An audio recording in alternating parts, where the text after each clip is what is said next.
The alien Empress stood tall in the grand hall made of glass and silver. The stars outside the windows burned like cold fire. Her silver crown caught the starlight as she faced the intruder who had entered her throne world. She had seen warriors from across galaxies, but never one like him. The human stood silent, his boots covered in dust, his jacket torn from travel. His eyes were calm, almost gentle, but there was something behind them, something she could not name. The Empress lifted her hand, and her guards raised their weapons. But before she could speak, her gaze fell on the strange mark burned into the human's palm. Her breath caught. The mark was a spiral surrounded by 3 small lines glowing faintly. She took one step back. Her voice shook. That mark. It belonged to a legend, a myth older than her empire. The hall fell silent. The human said nothing. He simply looked at her, and in his eyes she saw no fear. Long ago, the Empress had heard of a story told to children. A story of the chosen one from a world forgotten by the stars. A being who carried the mark of unity, who would come when the balance of the galaxies was broken. It was said that when the mark appeared again, the empires of the strong would fall and the weak would rise. The Empress never believed it.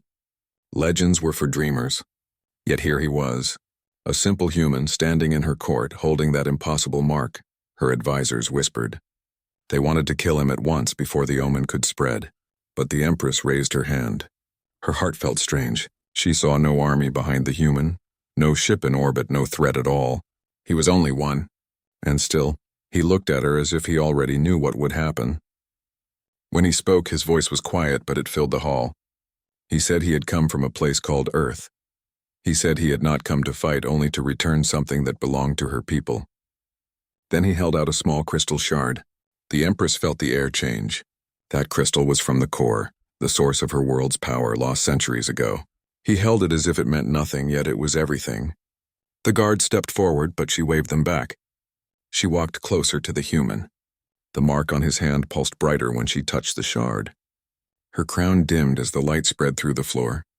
The hall trembled. The crystal fused with the ground, and the old carvings in the walls began to glow. The symbols of her ancestors came alive again. The Empress could not move. The human stood still as the light climbed around him. The mark on his palm expanded into the air, forming patterns that only the ancient archives described. The air grew warm, then still. When it ended, the mark vanished from his hand and the shard dissolved into light.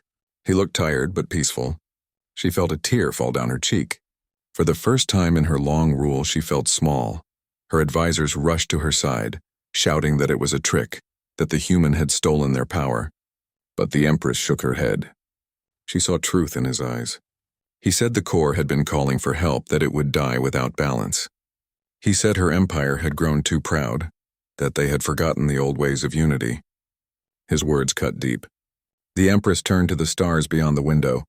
For centuries she had ruled through fear and strength. Now she saw the faces of the people who had suffered. The light from the mark had shown her their pain. The guards waited for her command. She looked at the human again. His eyes were kind. She asked him why he had come alone. He said he was not alone. He said that the stars were listening, that the universe remembers those who choose mercy. Then he turned to leave. The Empress took one step toward him. She wanted to ask his name, but she could not. Her voice failed. When he reached the doors, he paused and looked back. He said she still had time to change. Then he was gone. The hall stayed quiet for a long time. Later, when the night came, the Empress stood on the balcony alone. The stars looked closer than ever. She pressed her hand to her chest and felt the faint warmth of the mark. It was no longer on the human's palm. It was now glowing faintly over her heart. She closed her eyes and whispered that she would not forget. Somewhere in the dark, far beyond her empire, the human walked among the stars, carrying only silence and a promise.